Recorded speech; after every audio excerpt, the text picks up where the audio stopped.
So everyone, welcome back to the Art2Life podcast. This is the third installment of Making a Painting. This could be the last one. We'll see.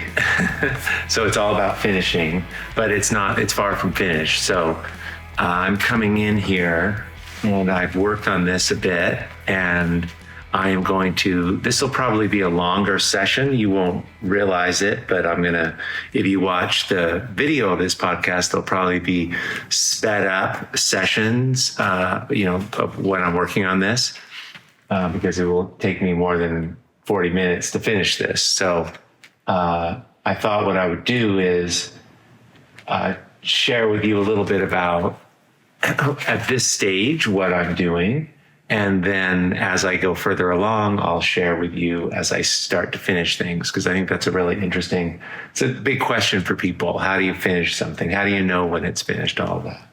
So right now, I've been away from this picture and I'm coming in, and call it halfway there. And I see a lot of, I'm now starting to scrutinize a little bit. That extra objectivity, I'll take a few days away from it, and I see there's a lot of kind of things, parts of this I like, the bottom part, but the top is, it's kind of just all in the middle, and it just feels typical of what a painting feels like this. It's not really pushed yet. Proportions have a lot to do with it. I want this painting to be light, and I know that. So I'll be kind of going in with, I'll probably start with some color here and then come in and start covering up with lighter paint. Again, this is acrylic. This is about a 54 inch by 60 inch painting canvas on wood. And there's quite a lot of surface on it, built up layers, which is what I like. I paint in buckets. Generally speaking, and I'll be doing that tonight. I use the painting guide a lot, mainly because it allows me to make straight edges and almost removes my hand out of it a little bit.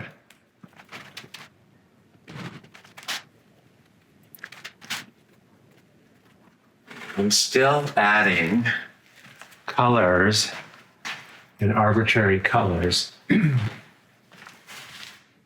I have started this picture and I've used colors that are, I've kind of dulled the saturation of colors, but I'm going in now with more saturated colors, pure colors. And I'm going to covering these up. So in the beginning of my work, I tend to pull back with color a little bit and not get too distracted by it. But as I go further along at this stage now, at least in the small ways, I'm coming in with really saturated colors, small marks. I want to be able to pull these through.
One of the things I really try and do is use paint really thick. There's something about the commitment of it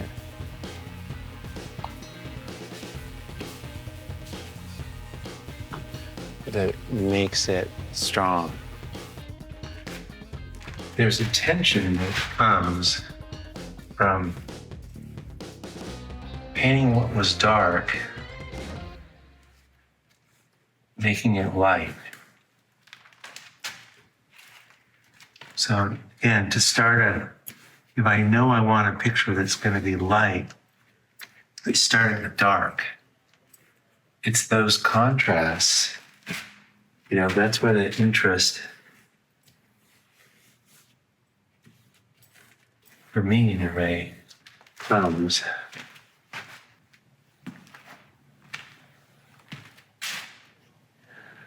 Same thing, so painting a dark, a light, really thick on top of dark. And then the thick paint is on top of relatively thin paint.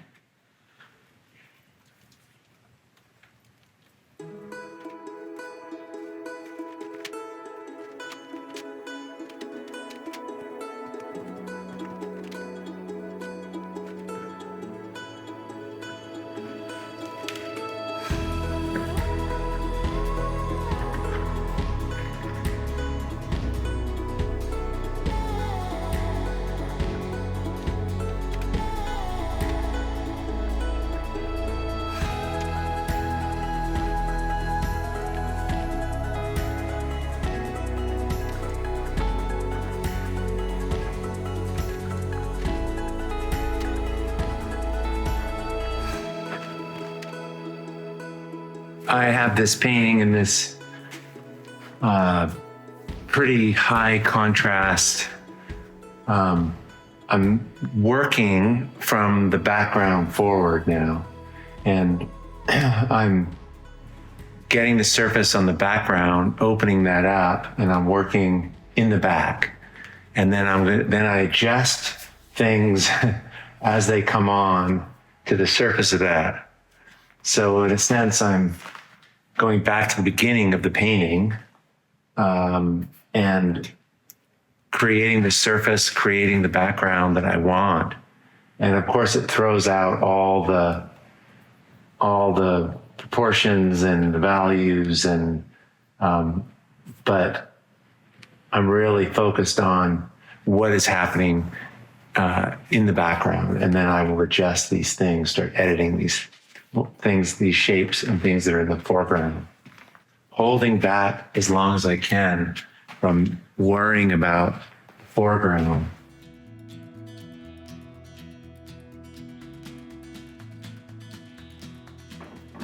I like to score in lines, and I like the lines to be completely separate from the painting.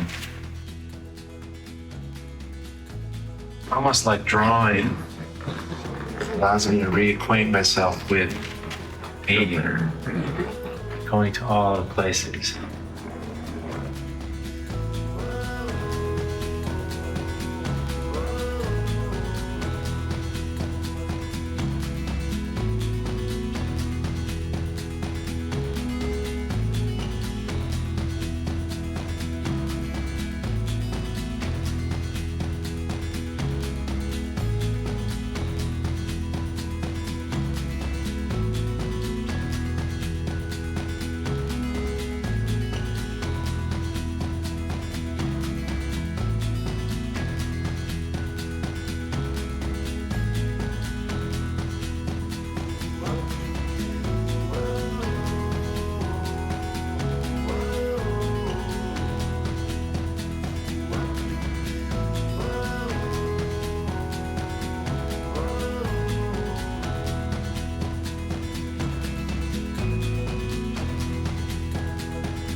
So the art of finishing is one of balance, at least for me. When the marks that you're making start to become more and more refined, and you no longer can see, the challenge is you no longer can see what needs to be done, what needs to be adjusted. That's when you need to stop and gain objectivity. But the moves become more sensitive and more bold in a sense, because you like more parts of it and you have to risk more to stay away from feeling like you could ruin this at any moment. That's where it's really important to not to like it, but not overly like it. I find that when I'm in it and I'm adjusting it and changing it, there's a call and response that if you can stay in it, instead of getting too drawn in, to just be responding to what you see without thinking too much. So it's this interesting balance of delicate and bold at the same time that needs to happen in finishing something. So often when I'm working, it falls short because I become too conservative at the end because I'm liking it.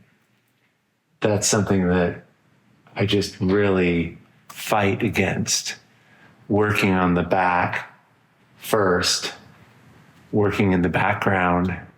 When I'm coming into this picture, working on the background, not as subject matter, but just as in the distance, and then letting that influence what it is that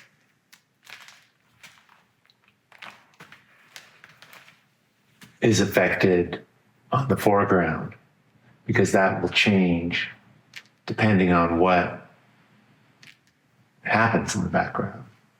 There's refinement in a finish, delicate areas that are really, really sensitive, that feel as if they were made. And this is for me, this is how I think of it, feeling as if they were made by accident and that I just wasn't in the way. That's mostly the marks that I want to make, that they're coming through me, and I'm not entirely in charge. Too much of me, the painting can't get finished. It can't leave me in a way. It has to be bigger than me, and that I wasn't so involved. So in a way, as I'm finishing, I'm thinking about becoming less detached. It's almost like I'm letting the painting go as I'm making it. I'm finishing it, but I'm pushing it out the door in a sense. It's no longer about me. I love that if I can do that, and I don't usually. I try to do that though. So there's delicate marks, and then there's bold marks, and then there's variety, and trying to make it all work together, like all these marks are in the same world. The picture, that the things in this picture happened, and they make sense in that they all work together. And that's what I'm checking when I'm finishing. I'm looking and double checking to see where there's weakness, to see where they respond, they speak to each other. This picture is getting there. It's getting there, but it's not there yet, but it's starting to. I've worked on it for a while now, and it's got, so it's hard to see it totally, needing to leave and come back. But it's almost like you can do that shift when you're working on it. You can detach from it and then keep working on it. We tend to go more and more in it as we finish something. We go more and more and more in and in and in and in and get more involved, when what we need to do is get less involved, less seduced. If you're after that aspect of the work, which I am, that feels bigger than me, it's really an interesting thing. The best work feels as if I wasn't so involved. But I've been there. I've been the one that has been balancing it, adjusting things, making some dark on one side, a little lighter on the other, larger marks, out of control marks. That there's a balance, a delicate balance that's happening. So although it looks crude, there's a refinement. So it's that opposite of refinement and sensitivity and not caring at all, or allowing yourself to not care, allowing yourself to be free while you're finishing. So I think I'm going to leave this right now and then come back. Anyway, you guys, I came back a fourth visit. I took a few days off, and then because you start to not be able to see what you're doing. It's the fastest way. Like, you can just tell if you pay attention to when the things you're doing aren't really making it better or worse. You're just probably making it worse. So knowing when to stop and leave is something you learn over time, and it's really important, obviously. It has to do with your energy. When you're just feeling that it's not giving you any energy back, that means you're not doing anything it's your fault, basically. It's not the work. You're not changing it in a way that is giving you a juice. So you can just energetically feel it. That's how I kind of know when to hold back and wait.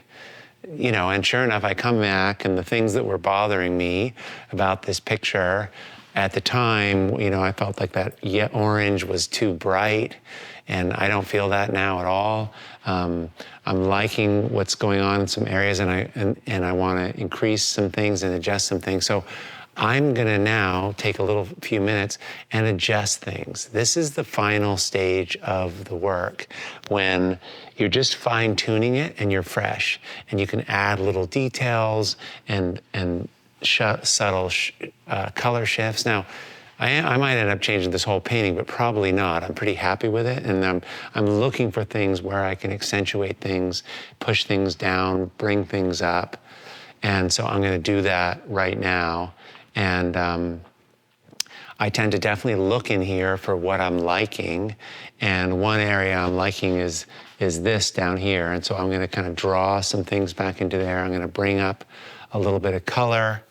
And while I'll do that, I'll talk to you a little bit about holding an idea for a picture while you're making it, right? We are asked to do a commission. We have to make a painting that, in this case, this is a painting for somebody, and I'm thinking of that person. And so that can really get in the way, because we want it to be personal, but we also want it to be for something. Commissions are a perfect example why those are so difficult to do. So besides the trick of doing several paintings for somebody else, you gain freedom when you have extra ones that they're not going to take. Usually the one that you feel the most free on will be the one that is the winner, or is the strongest one. So that's a real easy. I've talked about this before on the podcast. Doing commissions and doing 2 or 3 instead of 1 is the workaround. Anyway, I'm not doing that here, but I feel pretty comfortable. This is not a client, this is just my daughter. So, and I know her, she's in a way part of me, so it's not too far away. Okay, so I'm gonna start doing some little adjustments, and this phase is all about balancing.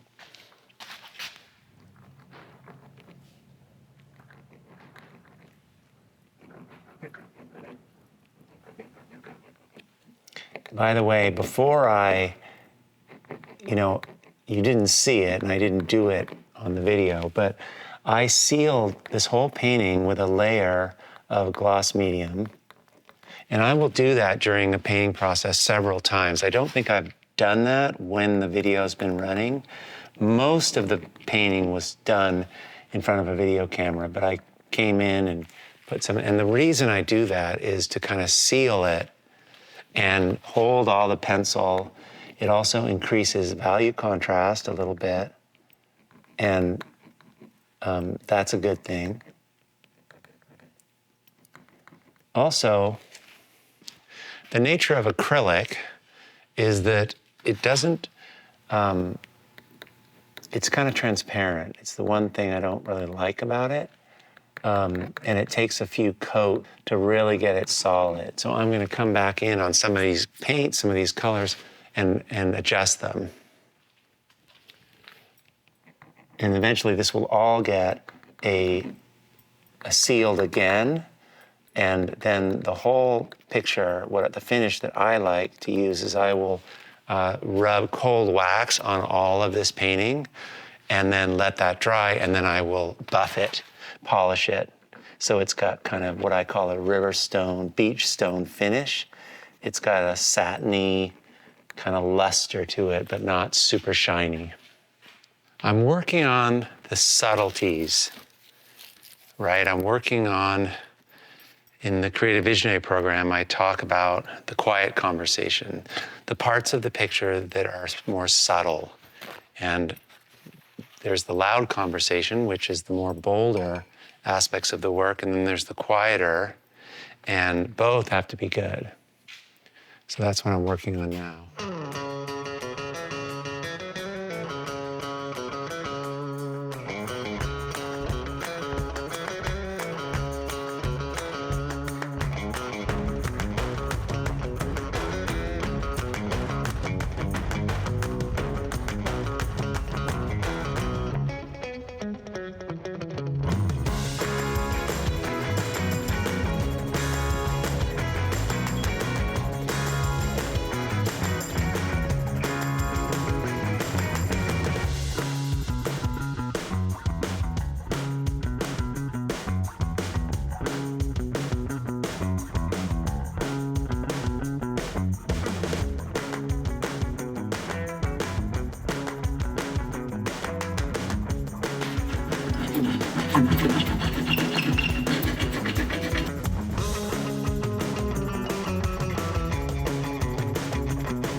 Okay, so this is done for now, for today, I think it's done. So thanks so much for watching this and listening. It's a thing to make art and talk and try to do both at the same time, it turns out. But the thing I wanted to touch on was this idea, what I was just talking about, the idea of how you hold an idea or an additional piece of information about the work, maybe who it's going to, what you want to say, and keep it authentic. And what I do is, so this picture is for somebody, and I know that person, and I connect with the feeling that I have of the person. This could, if you're doing paintings for the headquarters of Nike and you want the work to feel a certain way, instead of thinking of a just do it slogan, you can think about, what does that brand feel like to me? So I think of, what does this person in my life, my daughter, feel like to me? What is the greatest part of her? And it's abstract, but it releases me from literalness. And the qualities of lightness and playfulness and celebration and sophistication, but bright colored chips of bright color amongst neutrals, and this is and all the journeying and all the growth and the introspection, and then the playfulness, and the so much childlikeness still in her, and as well as this refinement and this beautiful blend. So that's what I'm doing here, and I can get to that by thinking of those feelings. If this feels that way, it's also how she feels, and it connects. So that's just, a really great entry point. What does it feel like to you? Because nobody can take that away from you. Nobody can dispute how something feels to you. And it's your own, and that's where we want to start. We want to start with our authenticity and what's going on inside of ourselves to make work, even if it's related to things outside of ourselves. You guys, thanks so much for being here. And if you have an artist friend or anyone who's creatively curious in your life, please do me a favor and share this podcast with them. And I really would appreciate that so much. All right, you guys, thanks so much for being here, and I'll see you next week on the Art2Life podcast. Bye, guys.